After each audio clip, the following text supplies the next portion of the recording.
Medical device manufacturers in India are seeking protection from the government. The Association of Indian Medical Device Industry, AMED, has written to Commerce Minister Piyush Goyal, seeking a safeguard duty on imports.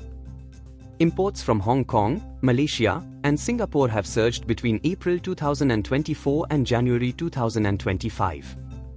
AMED claims these imports are likely of Chinese origin, transiting through these countries to circumvent regulatory restrictions. The association wants concessional duties on medical devices removed and a minimum 7.5% safeguard duty imposed. The sector is facing a double whammy of rising imports and declining exports. AMED warns that if imports continue to rise, it will become unviable to make in India. The government must balance protecting the domestic industry with ensuring healthcare security. Will they intervene to safeguard the sector? Share your thoughts in the comments.